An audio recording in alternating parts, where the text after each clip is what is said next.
전체적인 트렌드 정리를 해보겠습니다. 첫 순서로 시작을 할게요. 마켓세븐입니다. 오늘 함께 할 분은 유안타증권 금융센터 압구정 본부점의 이경준 차장입니다. 차장님 안녕하세요. 네, 안녕하세요. 네, 저희가 예고를 통해서 이제 오늘 화학주 얘기를 할 거다라고 살짝 언급을 드렸는데 자세한 주제부터 만나보겠습니다. 네. 네, 최근에 화학주들을 보면서 드는 생각은 피크아웃 우려 논란 속에서도 전방 산업의 수요는 굉장히 강한 것 같고 여기에 이제 뭐 수소나 풍력 등 친환경 색깔이 조금 더해지는 느낌이 그렇죠. 저는 많이 들거든요. 네. 화학주로 한번 준비를 해봤는데 제가 뭐 서두에도 전체적으로 시장 분위기는 안 좋은데 일부 신고가를 기록하는 종목들이 있습니다. 그게 이제 화학주 안에서 종목들이 많이 보이더라고요. 많이 보이죠. 네. 왜 이런 현상이 나타나는 걸까요?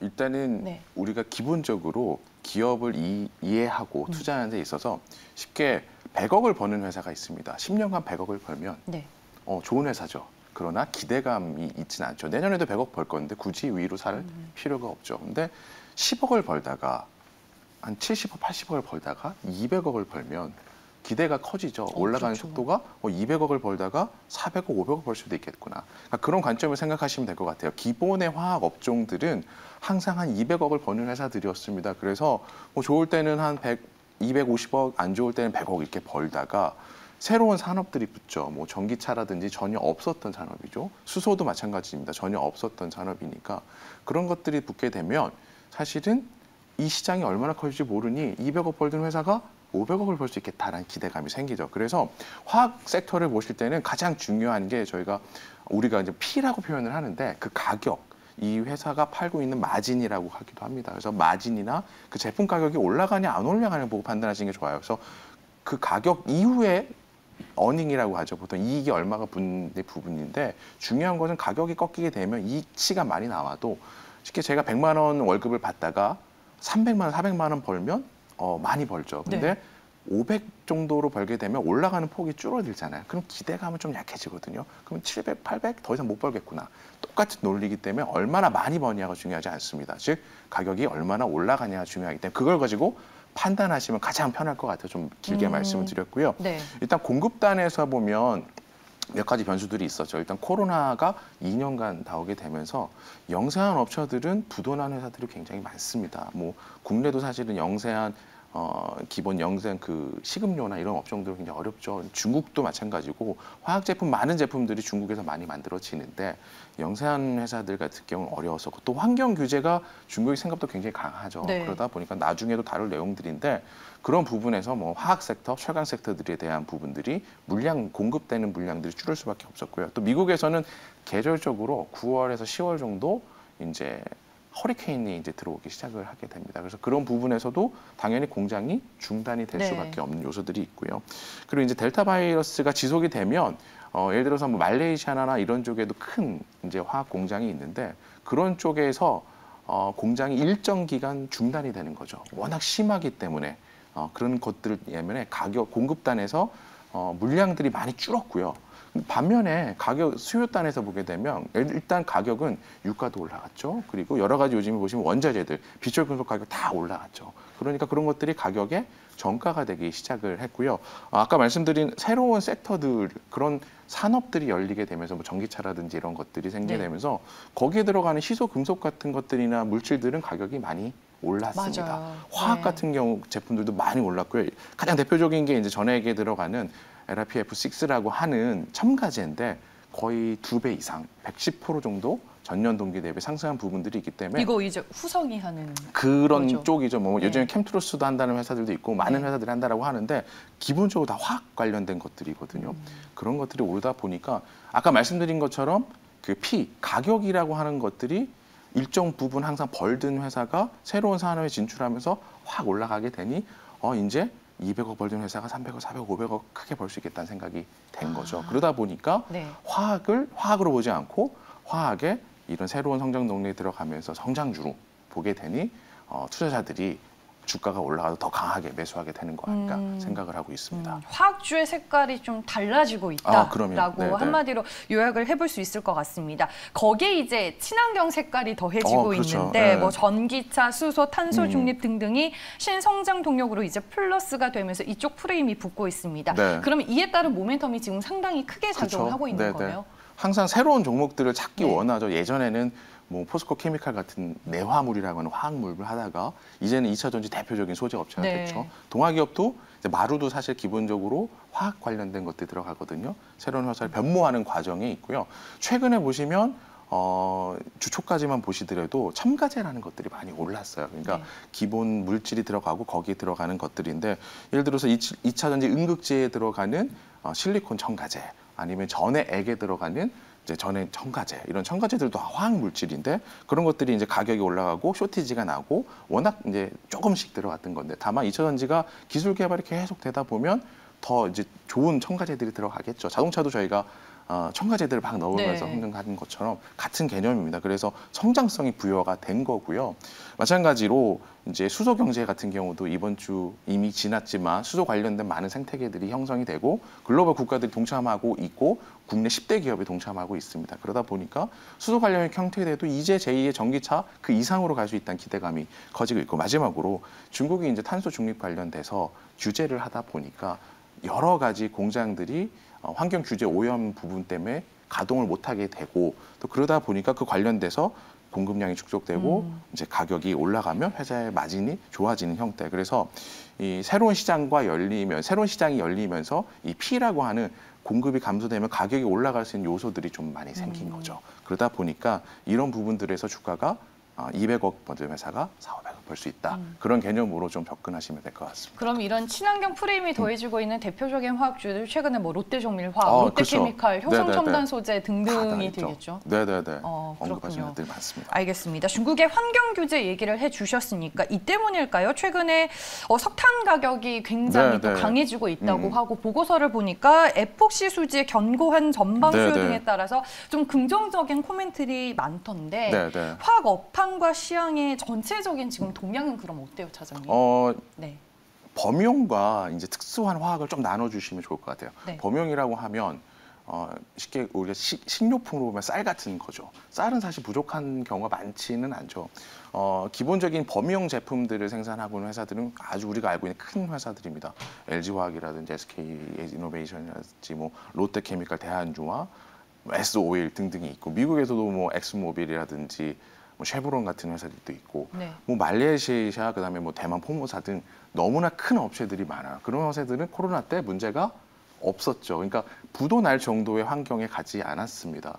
그러나 특수한 화학과 특수한 소재를 하던 회사들은 영세한 업체들도 상당히 많았거든요. 그러니까 그런 업체들은 대부분 다 부도가 났다라고 보통 표현을 하죠. 문제가 된 경우가 많죠. 그런데 그러다 보니까 상대적으로 그 경영적인 부분에서 운용상 용이성이 있었던 우리나라 업체들이 살아남은 거죠. 그러다 보니 승자 독식 구조로 얻게 되는 거고요. 석탄 관련해서도 가장 대표적인 케이스인데 이제 결국은 석탄 부분도 중국에서 규제가 들어가게 됐죠. 그래서 중국도 석탄 사용이 굉장히 많은 나라인데 미중 문제 때문에 호주에서 석탄 수입도 쉽지는 않은 것 같아요. 그리고 환경 규제하기 때문에 석탄 발전 못하게 하고 있고요. 그러니까 그런 논리들로 보게 되면 석탄 가격이 상승하게 될 때 가장 그냥 편한 게 뭐 PVC라는 것들이나 가정소다라는 것들이 가격이 이제 많이 올라가게 돼요. 그래서 굳이 어렵게 생각하지 마시고 그런 것들이 가격이 석탄, PVC, 가정소다 관련 업체는 롯데정밀화학 이렇게 생각하시면 뭐 애경유화라는 회사도 어저께 많이 오른 걸로 알고 있는데 그렇게 생각하시면 될 것 같고요.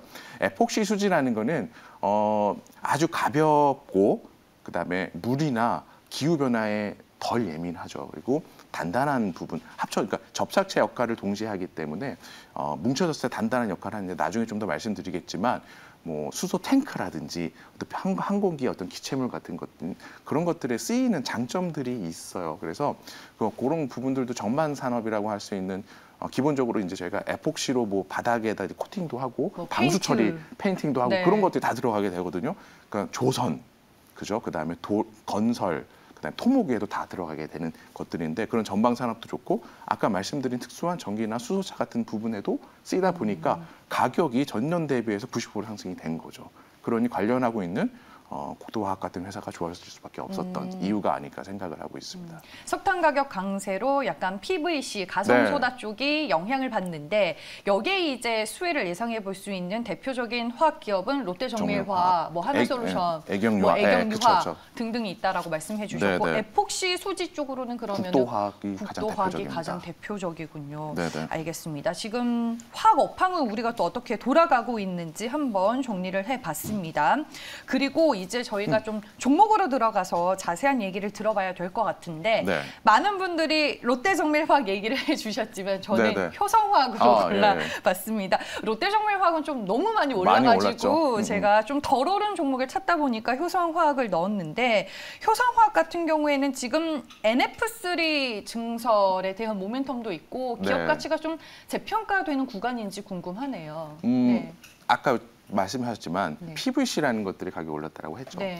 PVC가 올라가게 되면 이제 PVC를 생산한 업체도 수혜가 되겠지만 PVC를 대체할 수 있는 회사들도 수혜가 될 수가 있겠죠. 네. 그래서 이제 PP라는 것들도 화학의 주요 제품 중에 하나가 있는데 효성화학의 본업은 PP를 생산하는 회사입니다. 그러니 당연히 이제 쌀 가격이 올라가면 밀 가격도 올라가는 거고 유사품들이 올라가겠죠. 그러다 보니까 기본업도 좋아진 거고요. 근데 여기서 중요한 포인트, 아까 친환경적인 부분에서 많이 말씀을 하셨지만 소재의 단으로 들어가게 되면 화학이 많이 쓰이는 부분 중에서 고부가 가치 산업이 반도체 소재입니다. 굉장히 고부가 가치라고 보면 되실 것 같고요. 보통 뭐 수소나 전기차는 우리가 퍼라는 걸 지표로 많이 봐서 뭐 50배다라고 생각을 하잖아요.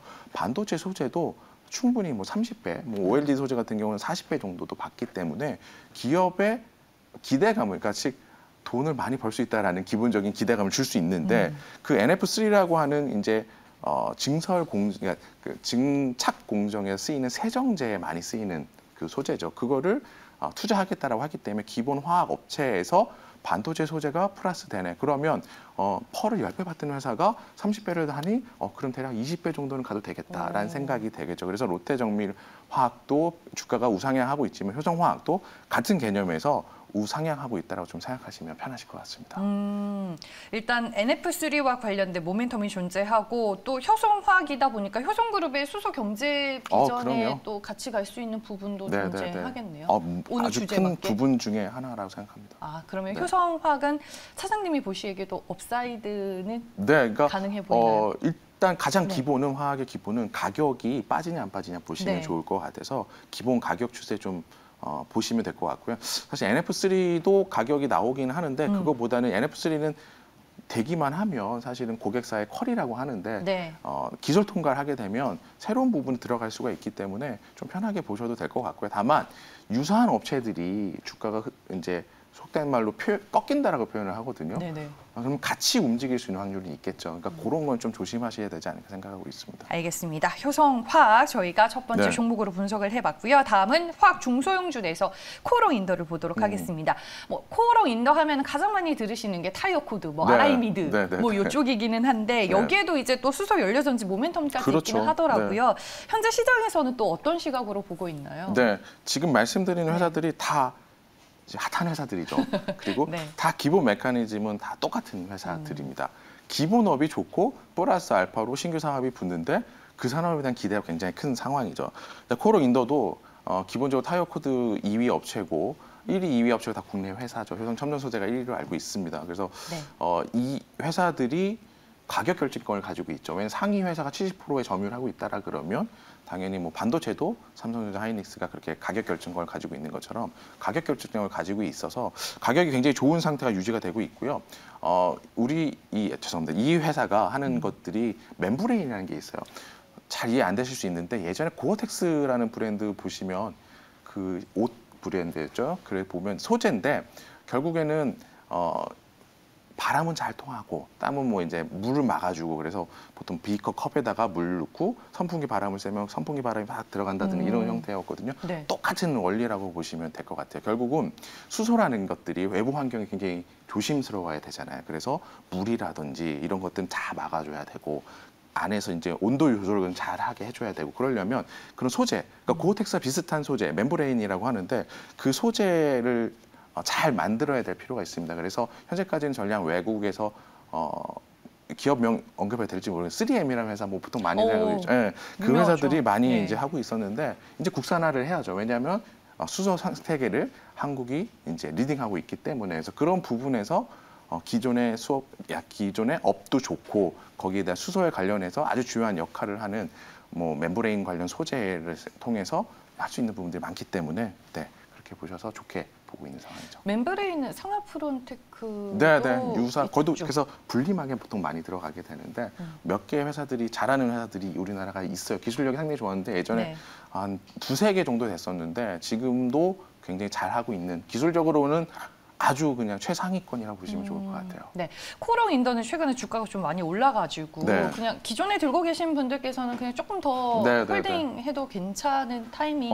수소 관련주들 네. 평균 퍼가 50배입니다. 네. 그러니까 이제 10배 벌던 회사가 50배를 붙이면 30배 정도 줘도 된다라는 생각들 하시는데 네. 지금 제가 화학 말씀드리면서 제일 중요한 거는 올해 상반기에도 금호석유 포함해서 화학주들이 굉장히 좋았던 적이 있어요. 네. 실적이 잘 나왔는데 꺾인 적도 있거든요. 맞아요. 2분기 때. 네. 이유는 뭐냐면 아까 말씀드린 건 가격 요소만 보시면 될 것 같아요. 그래서 각 화학 회사들의 메인 제품의 가격이라는 것들이 꺾이게 되면 혹은 새로 진출할 것들의 가격이 꺾이게 되면 조심하시면 될 것 같습니다.